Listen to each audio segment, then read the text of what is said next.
Olá, boa noite. Na contramão da inflação, o índice geral de preços do mercado tem crescido. O indicador é conhecido como a inflação do aluguel e é a referência utilizada para reajustar os contratos. Só que mesmo com o IGPM crescendo, de uns 2 anos para cá, o preço médio dos aluguéis caiu bastante. Algumas imobiliárias chegaram a reduzir de 5% a 10% o número de contratos de locação. E tem muito proprietário reduzindo o valor da mensalidade para manter o imóvel ocupado. E tem muito inquilino que teve a renda diminuída e que procura o melhor preço. É o efeito da crise no mercado imobiliário. Para quem tem um imóvel, alugar ainda está difícil. O setor vem enfrentando uma forte crise e podemos até dizer que é a pior da história. É uma espécie de apagão do mercado imobiliário. Nesse caso, chove é mesmo na horta de quem é inquilino. Olha só a história da Tatiana. Ela mora na mesma casa há mais de 3 anos. O imóvel é ótimo. Tem 3 dormitórios, 2 banheiros, garagem para 2 carros, lavanderia, sem contar que tem uma boa localização. Eu gostei muito do bairro aqui porque tem tudo muito perto, mercado, padaria, farmácia. E é um bairro tranquilo. Só que manter tudo isso no meio da crise foi complicado. Exatamente quando começou essa fase da recessão foi quando eu fui demitida. Eu estava trabalhando e fui demitida, até porque houve cortes na empresa em função disso. Quando foi em fevereiro,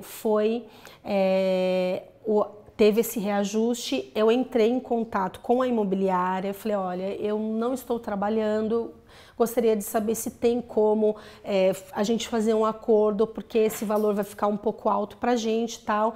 Aí a moça da imobiliária falou que entraria em contato com o dono da casa e que depois retornaria.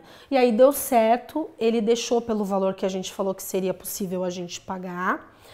Então foi um alívio. A notícia foi mesmo um alívio, mas a melhor parte vem agora. Então ele não fez o reajuste em 2016, não fez reajuste em 2017 e não fez reajuste em 2018. Então a gente está pagando o mesmo aluguel desde da última vez que fez esse reajuste. Foi bom, mas a gente não imaginava que ele ia permanecer sem fazer o reajuste.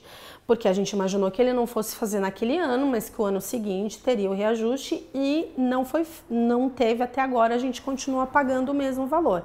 Então, a gente ficou muito aliviado pelo fato de eu não estar trabalhando e aí nesse inteirinho eu engravidei, eu tive o bebê, eu continuo não trabalhando, então o fato de não ter sido reajustado ainda foi muito bom pra gente. Com a estabilidade na economia, placas de aluga-se é o que não falta. Olha aqui, a gente está andando no centro dessa cidade, dando a volta no quarteirão a gente já encontrou várias placas. Ali tinha uma, aqui atravessando a rua a gente vê outra residência disponível para locação e andando um pouco mais ali na frente, a gente encontra outra placa de aluga-se.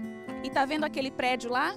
O dono daquele imóvel está tentando de tudo, alugar ou até mesmo vender. Para você ter noção da dificuldade para alugar, olha só. O preço de aluguel de imóveis anunciado em 15 cidades brasileiras fechou o ano passado com queda de 0,69%.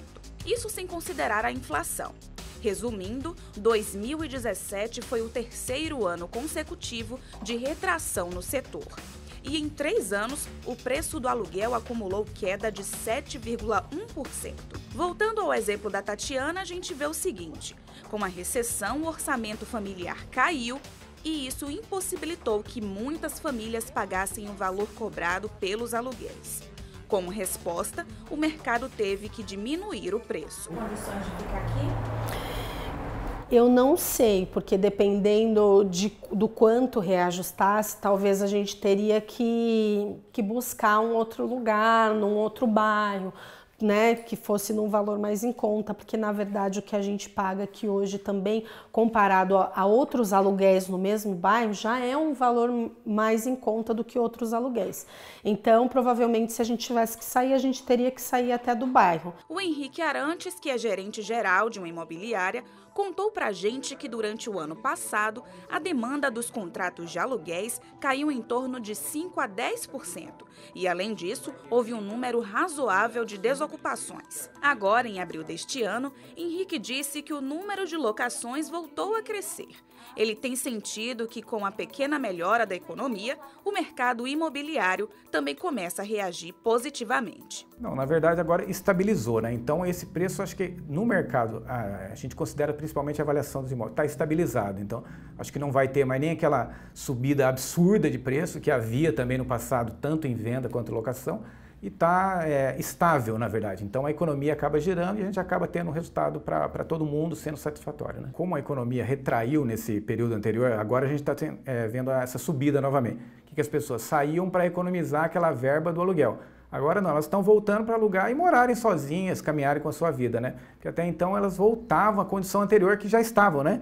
Aluguei, mas quero voltar, vou desocupar o imóvel porque a minha esposa perdeu o emprego ou meu marido não está com aquela renda X mais, então acabava voltando. Mas agora a gente vê elas voltando a alugar os imóveis novamente. Mas mesmo com um desempenho melhor, tem locações travadas por aí. Só para ilustrar, aqui a gente tem um apartamento de 3 dormitórios, né? Ele tem suíte, tem uma boa localização, perto de hipermercados, tudo, né? Perto de escolas, faculdades, tudo. Mas ele está no banco de dados há mais de 6 meses, por quê?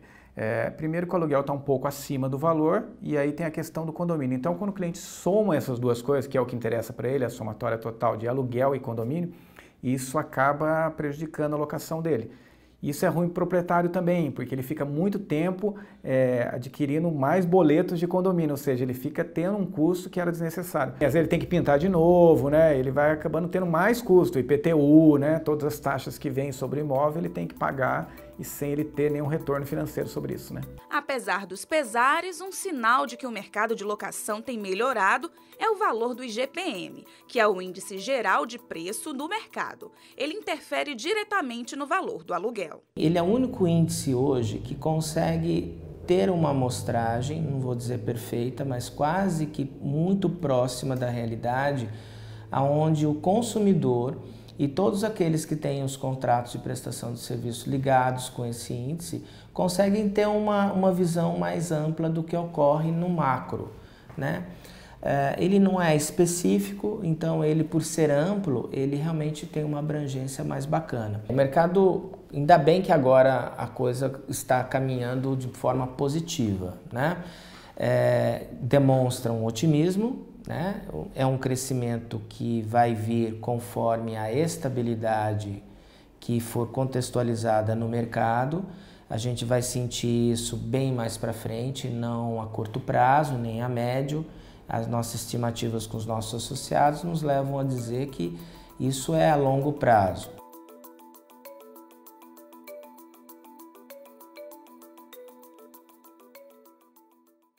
E hoje eu estou recebendo aqui dentro do estúdio Marcela Moraes. A Marcela é economista e é da Unital, Universidade de Taubaté.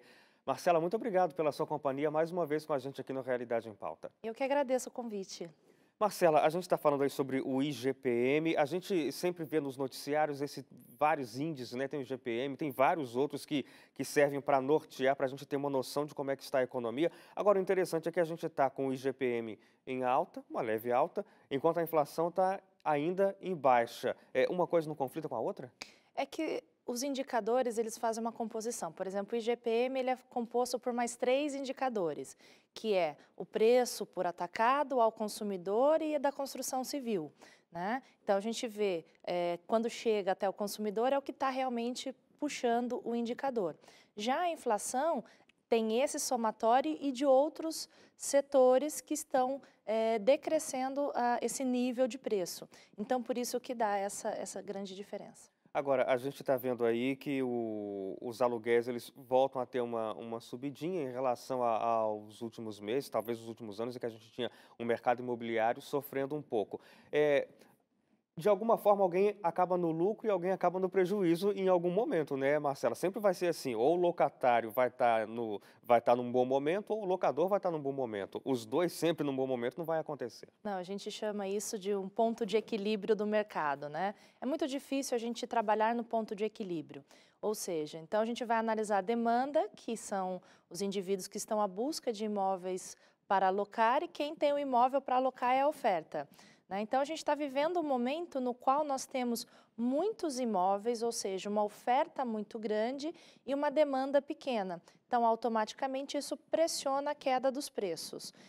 Em outro dado momento, a gente vai ter o outro cenário, né? Muitas pessoas buscando imóveis e poucos imóveis para alugar. Isso vai pressionar a elevação dos preços. É interessante isso, Marcela, porque acaba sendo uma coisa bastante orgânica, né? Quase que natural dentro desse sistema de mercado. O mercado ele vai regular, né? Então, a gente também tem que observar na construção civil um outro fator, que são políticas públicas que estão incentivando a construção de novos imóveis, né? Aquelas campanhas Saia do Aluguel, né? Que também vai prejudicar também essa oferta no futuro. Então, a gente vai observar que no futuro a gente vai começar a ter esse equilíbrio, mais imóveis e menos demandantes. Mas a gente também está passando por um outro processo, que é aquele desapego, né, que a gente chama de economia colaborativa, economia compartilhada, não ter mais ser proprietário do bem. Então, isso também vai incentivar esse mercado do aluguel. A gente já está sentindo esses efeitos desse tipo de pensamento, dessa economia colaborativa no Brasil, Marcela? Sim, se você pegar há 10, 20 anos, né, é um fator cultural, as pessoas, quem iria casar, queria casa. Hoje não. Hoje as pessoas elas buscam aluguel, ela busca o quê? Se dividir, né, e compartilhar o que os outros têm, né? Então a gente tem também um crescimento da economia em relação a isso. E aí os jovens e as futuras gerações tenderão a ter o quê? Menos imóveis e compartilhar mais os seus bens. Esse compartilhamento, ele acaba sendo benéfico para a economia como um todo ou o mercado esperaria para ser melhor a economia que as pessoas comprem, que consumam, que sejam proprietárias? A gente tem aí um fator que é bem complexo. Você tem uma economia que precisa, uma das variáveis é o consumo, então o governo ele incentiva cada vez o consumo.